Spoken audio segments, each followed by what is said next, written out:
Hey, real estate besties. Today is Tuesday, and around here, that means that we are answering your burning questions. Now, I don't care if it's about a deal that you're working, just a question on how to organize something in your business, or if you just want to dish with your good real estate bestie, I am here to answer your questions. Now, if you have a question, head on over to rosemarylewis.com/ask, and you will be able to leave a voicemail and I will answer your question on the podcast. Let's get into our question for today.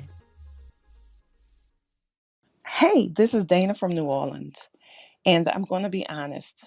I have not closed any deals this year. I keep getting close, but then they just start falling out.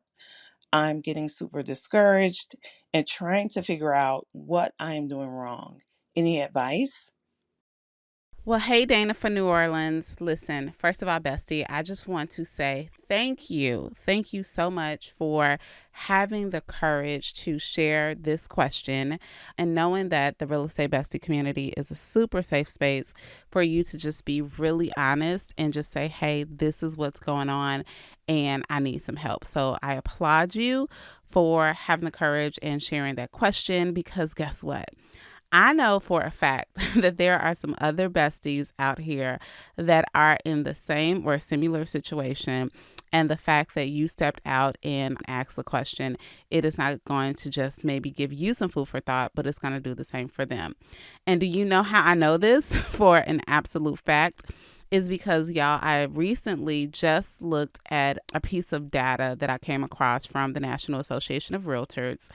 And it said, and this was published in June of 2022, so a year ago, it said that in the first 6 months of the year, only 8% of members, so only 8% of realtors that are in the National Association of Realtors had closed more than 4 deals in the first 6 months of the year.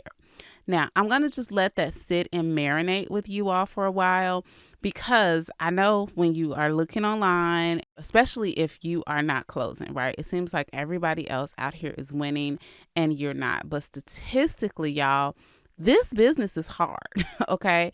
You know how you're in your office and you see this person's top producer or that's top producer.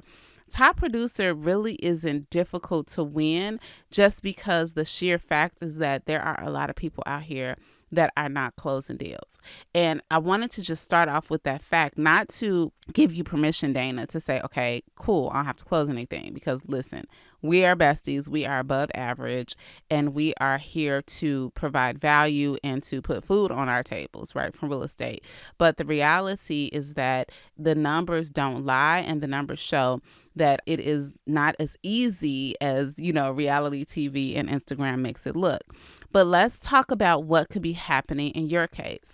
Now, of course, I don't have a lot of context, right? I don't know how long you have been an agent. I don't know if you're full-time or part-time.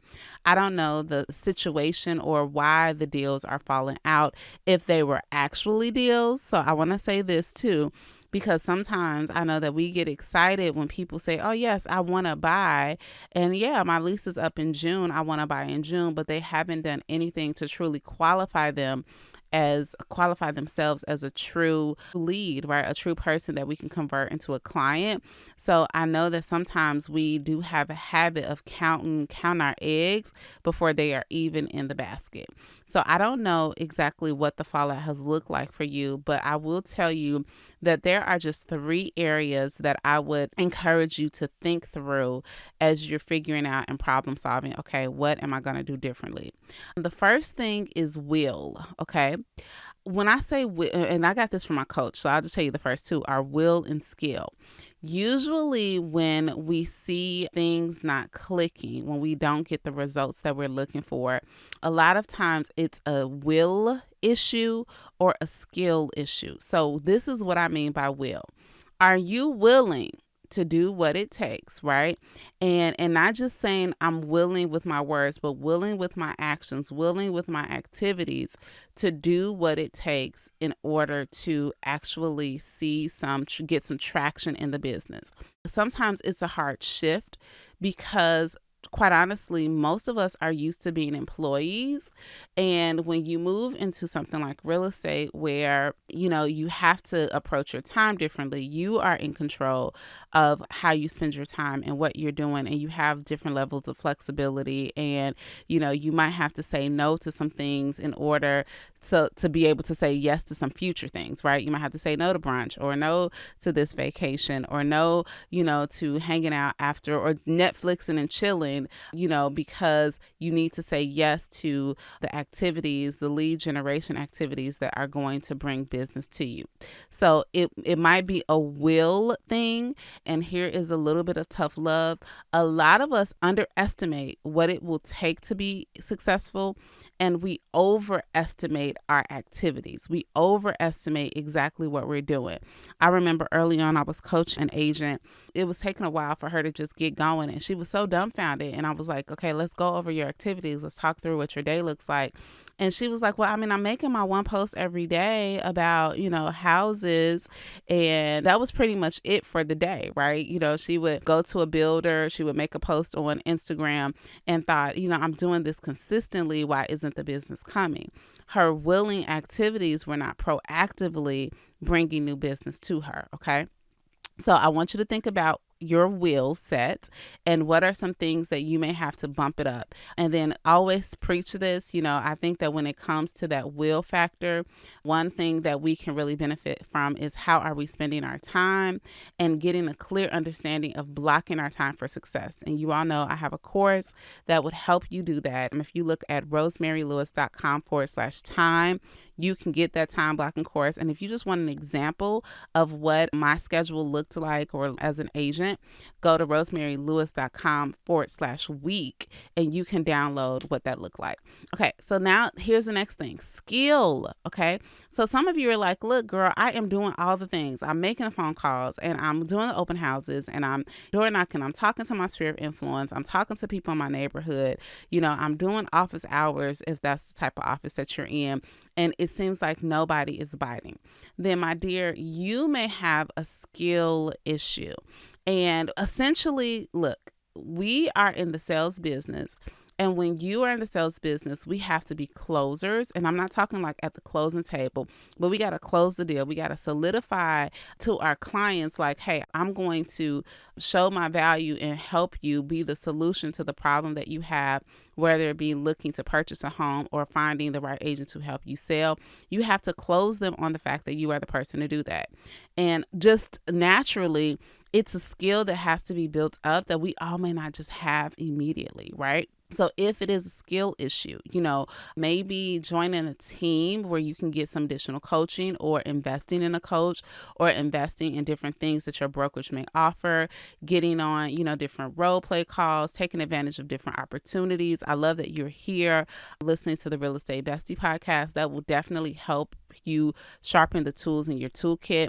But a lot of times, y'all, I see that, we don't get the deals, or things are falling out because we just haven't developed. I'm not gonna say we haven't developed the skills that are necessary in order to be successful. Okay.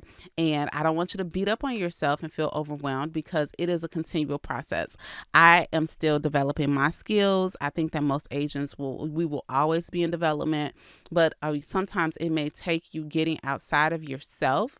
And this was an ego thing for me. I didn't want to get outside of myself and raise my hand and ask for help, or invest in my business to get the help that I needed.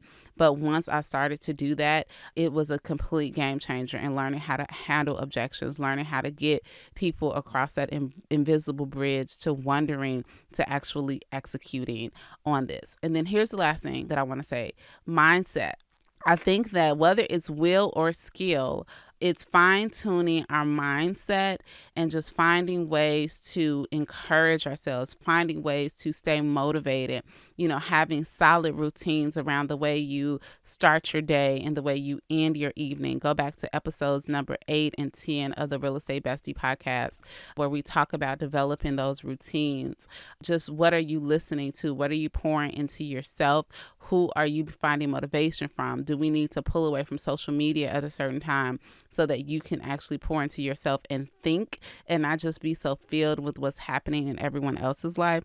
I think that for sure, I know that this mindset piece plays a lot into your success.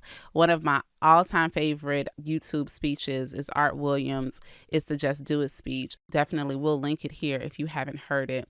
But he says, in order to be successful at anything, first you have to feel good about yourself.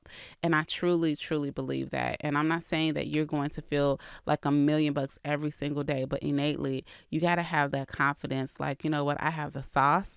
I'm doper than I think I am. I have the juice. I deserve to be in this space and doing it. But that does not just happen, right? I'm one of those people where though I do feel like I move with a lot of confidence, it's because I'm continually working on that and working on developing myself and developing, knowing whose I am. Okay. Ha ha ha. Y'all don't make me preach, but also knowing who I am. And I'm just telling you, just getting your mind right, spending some time every day, getting your mind right, that will be the ammunition that you need so that as you attack either the will or skill segment, you will start to see some traction. So Dana, again, thank you so much for this wonderful question. And besties, you all see this is a super safe space. Let's applaud Dana. Let's give a thumbs up. Share this episode, because listen, if only 8% of realtors in 2022, let me just tell you, I feel like rates weren't even up yet by June, right? So if only 8% closed 4 deals in 2022, share this episode with our besties who may be struggling in 2023. Go ahead, snap a picture, tag me on social, put it on there at Rosemary, the realtor. That's who your real estate bestie is. And y'all, I will talk to you very soon. Keep sending the questions. Love you, besties.